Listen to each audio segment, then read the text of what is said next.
Hello viewers, আশা করি সবাই ভালো আছেন। আমি নোমান। আজকের ভিডিওতে আপনাদের সবাইকে স্বাগতম। আজকে আমরা প্রোটোস্টারের স্ট্যাক 1 চ্যালেঞ্জটা সলভ করব। এটা কিছুটা স্ট্যাক 0 এর মতোই। সো শুরুতেই আমরা এই কোডটা কপি করে নিব এবং কম্পাইল করব।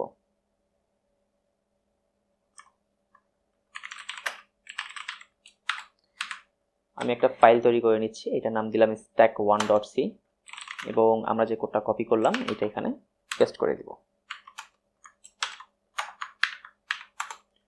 এখন জিসিসি ব্যবহার করে এই কোডটা আমরা কম্পাইল করব। আমি কম্পাইল করার কমান্ড ভিডিও ডেসক্রিপশনে দিয়ে দিব।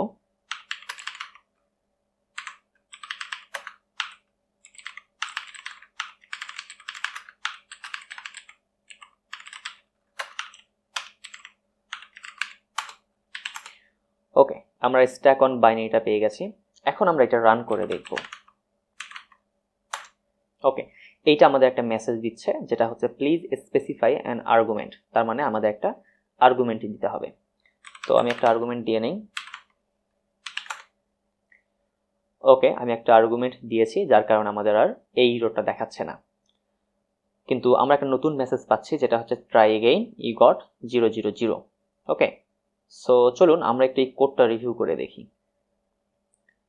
এই কোডে শুরুতেই একটা ইন্টিজার টাইপের ভেরিয়েবল নেওয়া হয়েছে, যেমনটি আমরা স্ট্যাক 0-তে দেখেছি, এবং এরপর বাফার নামে একটা ক্যারেক্টার অ্যারে নেওয়া হয়েছে, যেটাতে 64 বাইট অ্যাসাইন করা আছে। এরপর একটা কন্ডিশন আছে, যেটা চেক করতেছে যে আমরা কোনো আর্গুমেন্ট দিয়েছি কিনা। ওকে, যদি না দেই তাহলে আমাদের এই মেসেজটা শো করবে, প্লিজ স্পেসিফাই অ্যান আর্গুমেন্ট, যেটা আমরা শুরুতেই পেয়েছিলাম। এরপর মডিফাইড ভেরিয়েবলে 0 অ্যাসাইন করা হচ্ছে। এরপরে স্ট্রিং কপি বা strcpy ফাংশন ব্যবহার করে আমরা যে আর্গুমেন্ট দিচ্ছি এইটা কপি করে বাফার ক্যারেক্টার অ্যারেতে রাখা হচ্ছে। এরপর এখানে আরেকটা কন্ডিশন আছে, যেটাতে চেক করা হচ্ছে যে মডিফাইড ভেরিয়েবলের ভ্যালু এইটা কিনা। যদি এইটা হয় তাহলে আমাদের এই মেসেজটা আসবে, আর যদি না হয় তাহলে আমরা ট্রাই এগেইন ইউ গট, এখানে মডিফাইড ভেরিয়েবলের ভ্যালুটা দেখতে পারবো, যেটা হচ্ছে এইটা। এখানে আমরা 0 পাইছি কারণ মডিফাইড ভেরিয়েবলের ভ্যালু 0 আছে। সো আমাদের এই স্ট্রিং কপি ফাংশনের বাফার ওভারফ্লো ভালনারেবিলিটি এক্সপ্লয়েট করতে হবে এবং মডিফাইড ভেরিয়েবলে এই ভ্যালুটা অ্যাসাইন করতে হবে। ওকে, সো এটা আসলে আমরা কিভাবে করব? এর আগে আমরা স্ট্যাক 0 চ্যালেঞ্জে দেখেছি যে অনেকগুলো ক্যারেক্টার ইনপুট দিয়ে আমরা টেস্ট করেছি যে কখন বাফারটা ওভারফ্লো হয়। ঠিক একই কাজ আমরা এই ক্ষেত্রেও করব। সো আমি পাইথন ব্যবহার করে কিছু ক্যারেক্টার প্রিন্ট করে নিব। এইখানে দেখেন এই অ্যারেটার সাইজ হচ্ছে 64 বাইট এবং জিসিসি অনেক সময় কিছু এক্সট্রা স্পেস অ্যাড করে নেয়। তার মানে আমরা বলতে পারি এই অ্যারেতে 64 বাইটের বেশি ক্যারেক্টার থাকবে, অর্থাৎ 64টার বেশি ক্যারেক্টার এই অ্যারেতে থাকবে। সো আমি শুরুতেই 70টা ক্যারেক্টার প্রিন্ট করে নিব। ওকে, আমরা 70টা ক্যারেক্টার পেয়েছি। এখন আমরা আমাদের বাইনারিটাতে এই ক্যারেক্টারগুলো দিয়ে দিব। ওকে, এখনও আমরা 0 পাচ্ছি। ওকে, সো এখন আমরা 75টা এই ইনপুট দিয়ে দেখব যে আমরা আসলে কি পাই।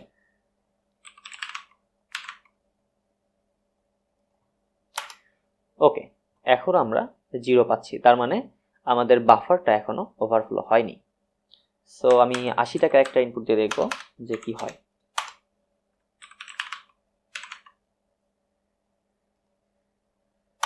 ওকে, এখন দেখেন আমরা কিন্তু এখানে একটা ভ্যালু পাচ্ছি। এর আগে আমরা 00 পাচ্ছিলাম, এখন আমরা 41 41 41 41 পাচ্ছি। 41 হচ্ছে এই ক্যারেক্টারের হেক্সাডেসিমাল ভ্যালু, কিন্তু আমাদের এইখানে 41 পেলে হবে না, আমাদের এই ভ্যালুটা অ্যাসাইন করতে হবে। ওকে, সো আমাদের আসলে খুঁজে বের করতে হবে যে আসলে কতটা ক্যারেক্টার দিলে বাফারটা ওভারফ্লো হচ্ছে, এবং আমরা যেহেতু 75টা এ দিলে 0 পাচ্ছিলাম এবং 80টা এ দিলে 41 পাচ্ছি, তার মানে আমরা বলতে পারি যে 75 থেকে 80-এর মধ্যেই এই সংখ্যার মধ্যে যে কোনো একটা সংখ্যার ক্যারেক্টার দিলে বাফারটা ওভারফ্লো হচ্ছে। সো আমি এখন 76টা এ ইনপুট দিয়ে দেখব যে আসলে কি হয়।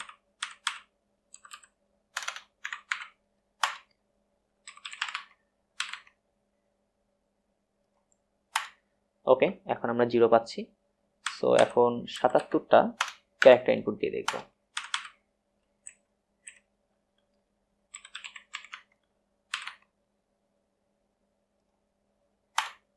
এইবার আমরা 41 পাচ্ছি। তার মানে 76টা ক্যারেক্টার ইনপুট দেওয়ার পর আমরা যে ক্যারেক্টার ইনপুট দেই না কেন সেইটা মডিফাইড ভেরিয়েবলে অ্যাসাইন হয়ে যাচ্ছে। ওকে, এটা আমরা কিভাবে ভেরিফাই করব? এইখানে আমরা 76টা এ দেওয়ার পর এইখানে যদি আমরা একটা বি দেই তাহলে আমাদের 42 আসার কথা, কারণ 42 হচ্ছে বি এর হেক্সাডেসিমাল ভ্যালু। সো এইখানে আমি 76টা এ দিব এবং শেষে একটা বি দিয়ে দিব। এখন দেখেন আমরা কিন্তু 42 পাচ্ছি। তার মানে আমাদের 76টা ক্যারেক্টার দেওয়ার পর আমরা যা দিব সেটাই মডিফাইড ভেরিয়েবলে অ্যাসাইন হবে। এখন আমাদের মডিফাইড ভেরিয়েবলে এই ভ্যালুটা দরকার। আমরা যদি এটা কপি করে এখানে দিয়ে দেই তাহলে আসলে কি হয়? ওকে, তাহলে আমরা অন্য একটা ভ্যালু পাচ্ছি। এটা হওয়ার কারণ হচ্ছে এইটা একটা হেক্সাডেসিমাল ভ্যালু এবং এই প্রোগ্রামটা একটা স্ট্রিং ইনপুট নিচ্ছে, তাই না? সো আমাদের একটা স্ট্রিং দিতে হবে যেটার ভ্যালু হবে এইটা। সো আমরা কি করতে পারি? এইটাকে হেক্সাডেসিমাল থেকে ক্যারেক্টার বা স্ট্রিংয়ে কনভার্ট করে নিতে পারি। সো এটা আমি কপি করে নিব। আমরা অনলাইনের যে কোনো হেক্সাডেসিমাল টু টেক্সট কনভার্টারগুলো ব্যবহার করতে পারি, যেমনটা আমি এখানে করেছি। আমরা যদি 61, 62, 63 এবং 64কে কনভার্ট করি, এইটা ক্যারেক্টার আসবে ABCD। ওকে, আপনি যদি জাস্ট গুগলে গিয়ে সার্চ করেন টেক্সট টু টেক্সট তাহলে এরকম অনেক টুলস পেয়ে যাবেন। ওকে, আমরা জাস্ট এটা কনভার্ট করি তাহলে ABCD পেয়ে যাচ্ছি। এখন আমরা যদি এটা ইনপুট দেই তাহলে আসলে কি হয়? আমরা 76টা এ দিয়ে দিলাম এবং এরপর ABCD দিয়ে দিলাম। এখন দেখেন আমরা অন্য একটা ভ্যালু পাচ্ছি। আমরা 64, 63, 62, 61 পাচ্ছি। আর এইখানে দেখেন এর ভ্যালু হচ্ছে 61, বাট আমরা 61 পাইছি শেষে। এখানে কি হচ্ছে? আমরা যে ইনপুটটা দিচ্ছি এটা রিভার্স অর্ডারে আসতেছে। এটা হওয়ার কারণ আমাদের যে বাইনারিটা আছে এটা লিটল ইন্ডিয়ান ফরম্যাটে আছে। ইন্টেল সিপিইউতে সাধারণত বাইনারিগুলো লিটল ইন্ডিয়ান ফরম্যাটেই হয়, বাট আমরা যদি চাই এটা আমরা ভেরিফাই করতে পারি। আমরা রাডারে টুতে বাইনারিটা লোড করতে পারি, সরি, এবং আমরা যদি এটা ইনফরমেশন দেখি তাহলে দেখব যে এটার লিটল ইন্ডিয়ান ফরম্যাট। ওকে, সো আমাদের কি করতে হবে?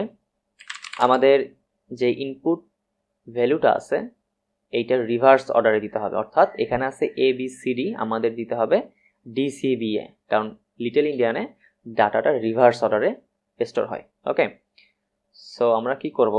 আমরা আগের কমান্ডে চলে যাব যেখানে আমরা এটা ইনপুট দিয়েছি এবং এটা আমরা রিভার্স অর্ডারে দিব DCBA। এখন দেখেন আমরা কিন্তু মেসেজটা পেয়ে গেছি, you have correctly got the variable to the right value, অর্থাৎ আমরা এই মেসেজটা পাচ্ছি। তার মানে আমরা স্ট্রিং কপি ফাংশনটার ভালনারেবিলিটি এক্সপ্লয়েট করেছি এবং মডিফাইড ভেরিয়েবলে এই ভ্যালুটা অ্যাসাইন করছি। ওকে, এখন আমরা একটা ছোট পাইথন স্ক্রিপ্ট লিখব যেটা হবে আমাদের এক্সপ্লয়েট। ওকে, সো আমি একটা পাইথন ফাইল তৈরি করে নেই। এটার নাম আমি দিচ্ছি stack1 exploit.py। ওকে, এটা আমি VS কোডে ওপেন করব। আপনারা চাইলে যে কোনো এডিটর ইউজ করতে পারেন। এবং এখানে আমরা pwntools ব্যবহার করে একটা এক্সপ্লয়েট ডেভেলপ করব। আর pwntools ব্যবহার করার জন্য আপনাকে অবশ্যই pwntools মডিউলটা ইনস্টল করে নিতে হবে। এটা একটা পাইথন মডিউল। সো এটা কিভাবে ইনস্টল করবেন? আপনাদের জাস্ট এই কমান্ডটা লিখতে হবে pip install এবং এই মডিউলের নাম যেটা হচ্ছে pwntools। ওকে, আমি অলরেডি ইনস্টল করেছি যার জন্য এখানে এটা দেখাচ্ছে রিকোয়ারমেন্ট অলরেডি স্যাটিসফাইড। ওকে, আপনারা যদি ইনস্টল করে না থাকেন তাহলে অবশ্যই এটা ইনস্টল করে নেবেন। আমি কমান্ডটা ভিডিও ডিসক্রিপশনে দিয়ে দিব। ওকে, তো এখন আমরা কিছু কোড লিখি।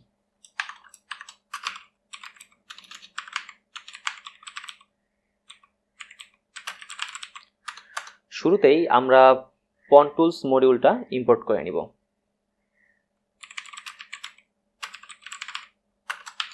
ওকে, আমরা সবকিছু ইম্পোর্ট করে নিলাম। এরপর আমরা আমাদের বাইনারিটা লোড করব, একটা প্রসেস ক্রিয়েট করব।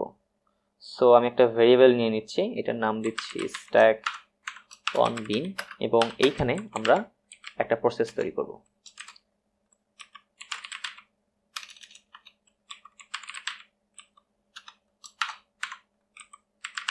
সো এইখানে আমরা আমাদের বাইনারিটা লোড করে নিলাম, এবং এটা লোড করার পর আসলে কি আউটপুট আসে সেটা আমরা একটু প্রিন্ট করে দেখি।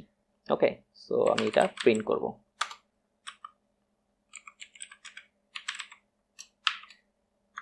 এখন এই স্ক্রিপ্টটা যদি আমরা রান করি তাহলে আমরা কি আউটপুট পাই চলুন দেখি। ওকে, আমরা এখানে অনেক কিছু দেখতে পাচ্ছি। ওকে, এটা আসলে আমাদের প্রয়োজন নাই। এইখানে আমরা একটা মেসেজ দেখতে পাচ্ছি, প্লিজ স্পেসিফাই অ্যান আর্গুমেন্ট, অর্থাৎ আমরা বাইনারিটা ইউজ করে একটা প্রসেস তৈরি করেছি, কিন্তু এই বাইনারিতে একটা আর্গুমেন্ট দিতে হবে, তাই না, যেটা আমরা দেইনি, যার জন্য এই মেসেজটা দেখাচ্ছে। তো এখন আমরা এটাতে একটা আর্গুমেন্ট পাস করে দিব।